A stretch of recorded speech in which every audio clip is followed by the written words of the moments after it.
is deep into architecting the next Xbox consoles. So the PlayStation 5 and also the next generation Xbox, the Xbox 2, they've been discussed a lot at E3 2018, and here's all the latest details on Sony's and Microsoft's next generation consoles. So get all that popcorn ready because this is going to be another one of those really interesting and exciting videos. Sit back, relax, and enjoy. Okay, so I'll start off with the PlayStation 5. So I've done a video covering all the leaks and rumors on the PS5 a few months ago, among with a Zone of Tech PS5 concept on how I believe the PS5 would look like. Do watch that video in case you've missed it, but long story short, the PS5 is being developed as we speak, and it's coming very, very soon. And here's the thing, when the PS4 launched, it was much better than the Xbox One. It was more powerful, it was thinner, it was lighter, it actually featured a built-in power supply, and among all this, it was even cheaper than the Xbox One. But a few years later, and something unexpected happened, so instead of Sony and Microsoft releasing the next generation consoles, they've released upgraded versions of the PS4 and the Xbox One, with the PS4 Pro and the Xbox One X. But this time, the Xbox One X is actually more powerful than the PS4 as well as the PS4 Pro, and then most third-party games, including Overwatch and Fortnite, these are the most popular ones, they actually run in 4K 60, full 4K 60 on the Xbox One X versus 1080p 60 on the PS4 Pro as of now. So in terms of which one will come out first, PS5 or Xbox 2, well, the PS5 would make more sense to come first because, well, Sony is now behind Microsoft in terms of performance. Now, usually a new generation console is released about 6 to 7 years after the previous one,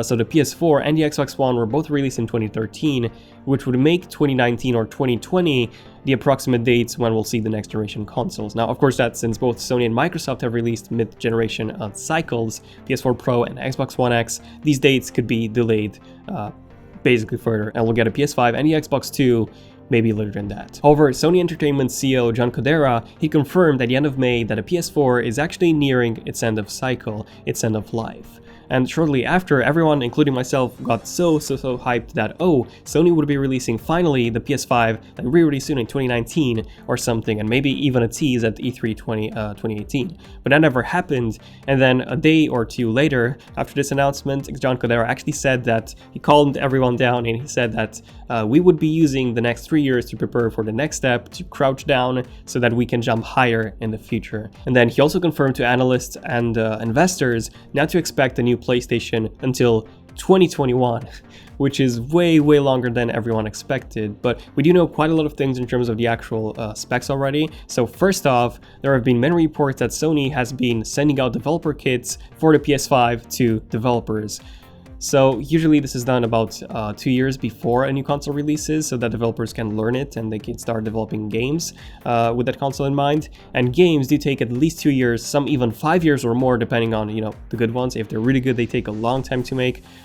So developer kits already being sent out makes a lot of sense. Okay, but what about the actual specs? Well, at the moment, the Xbox One and the Xbox One X and also the PS4 and the PS4 Pro, they're all very similar. So they all run on an 8-core AMD Jaguar processor along with a custom GPU made by AMD as well. So it's looking very likely that both would continue their partnership with AMD for the next generation.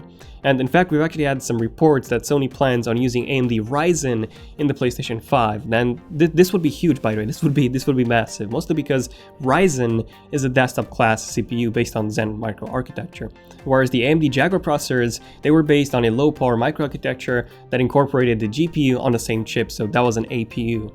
By Sony using Ryzen on the PS5, they would be able to achieve significantly better CPU performance, which was and still is, by the way, the bottleneck in the PS4 and the Xbox One and also the PS4 Pro and the Xbox One X, and then they could also have a dedicated GPU.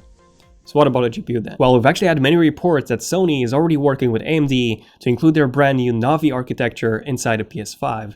Now, in case you don't know what Navi is, this is AMD's upcoming GPU architecture, essentially what follows after AMD Vega, and many reports are even saying that the reason why AMD hasn't released high-end Polaris GPUs, by the way, they haven't really released anything in terms of Polaris rather than aside from the mid-range GPUs, and instead released Vega high-end graphics cards, was because they've actually allocated most of their resources to Navi, which makes a lot of sense. It makes a lot of sense because in terms of the revenue, AMD is far behind both Intel and Nvidia in terms of their processors and graphics cards. So most of AMD's revenue, even right now, is actually from the PS4 and the Xbox One sales. So since AMD is making both the CPU and GPU inside the current generation, of course that they want to focus on the next generation as well, since, you know, all the main consoles in the world, they would use their CPU and their GPU, and they would be making tens of billions out of this. Now, at the moment, Navi is scheduled for 2019, but Sony would actually be using a custom-made Navi GPU, so 2020 to 2021 is looking very likely in terms of the release date.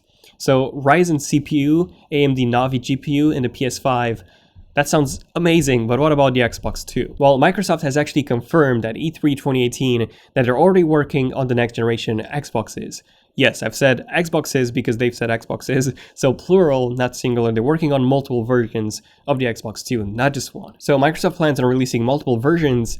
We're not really sure what the actual difference would be. Maybe even, I don't know, portable Xbox would be awesome to compete with the Nintendo Switch, or maybe two possible versions such as the Xbox 2 and the Xbox 2 Pro, maybe. Now keep in mind that even the regular Xbox 2 would already support 4K 60 games, since, you know, the Xbox One X already does that today, so maybe 8K resolution support for the Xbox 2 Pro, possibly, because in the next few years we'll start having 8K televisions, so that could be a very strong possibility. But yeah, both the PS5 and the Xbox 2 would actually support full backwards compatibility with the PS4 and the Xbox One games, and we might even see a patch for new consoles so that, I don't know, Fortnite, for example, finally supports 4K 60 on the PS5, and older games as well. And Sony is also said to be working on a vastly improved version of their PlayStation VR, because at the moment the VR is actually held back resolution-wise and graphics-wise by even the PS4 Pro, and then we've actually had many reports that AMD is actually developing Navi entirely for the PS5 in mind, especially for VR. Now, something really interesting happened at E3 2018. So aside from Microsoft announcing that they're working on their next generation Xboxes, Microsoft has also said that this next generation would be the last generation of consoles that they would release. And they would release this in 2020, so maybe even a year earlier than Sony. And after that, they would be focusing on streaming alone. And then this was also confirmed, by the way, by Ubisoft CEO. He confirmed that both Sony and Microsoft would be releasing streaming-based consoles after this next generation. So they won't be releasing any specific hardware, essentially, just the streaming box, and then everything would be streamed from Microsoft and Sony servers. And I mean, yeah, streaming would make a lot of sense, since all you need is a really small box and the controller, and that's pretty much it. All the games would be streamed from Microsoft and Sony servers. However, you need a very, very, very fast connection, especially if you want to stream 4K 60 videos. Not even to mention 8K games that might be supported by the Xbox 2 or PS5, essentially, or PS5 Pro. And if you're playing competitively, you also need a very low latency. So yeah, streaming would work, but at this point, I'm not really sure that we'll be seeing this in the next 10 years. I mean, right now, there's many places in the world where the internet speed is under 2 megabits per second. Let me know, by the way, in the comments, what's your internet speed right now? Mine's 50 megabits per second, down and up, by the way. But yeah, let me know in the comments what internet speed do you have? And also, what do you think of the next generation consoles in 2025 or 2028? This is when we'll see the streaming-based consoles. Do you think streaming is something that you would be interested in, or do you think offline gaming is so much better, especially if you don't have a fast internet connection? Because in that case, you would be able to use the consoles. If you don't have a fast internet connection, then they're pretty much useless. And speaking of the next generation consoles, at E3 2018, we've actually had a first look at Elder Scrolls 6, as well as a game called Starfield, and apparently both of these games are actually developed for next generation consoles. They didn't really show much, just something like 5 or a few second clip. But yeah, this is a direct confirmation that developers are already working on games for the next generation hardware. Then we've also seen this clip posted by Unreal Engine showing what the next generation facial animations would look like. And wow, this is incredibly realistic, and I can bet it's going to look even better once the new consoles are out and the hardware, the games are even better optimized for that specific hardware. Okay, so having said all this, I do predict, honestly, a November 2020 release for both the Xbox 2 as well as the PS5. I really don't see the PS5 being launched a full year later.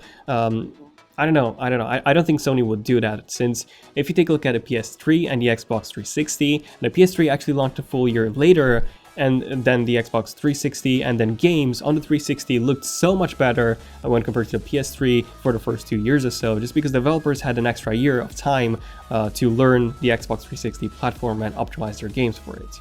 But yeah, let me know in the comments what you guys think about all this. I'm really looking forward to both the PS5 and the Xbox 2. I'm guessing it's gonna be called the Xbox 2. Let me know in the comments which one you're looking for the most. What do you think of the specs?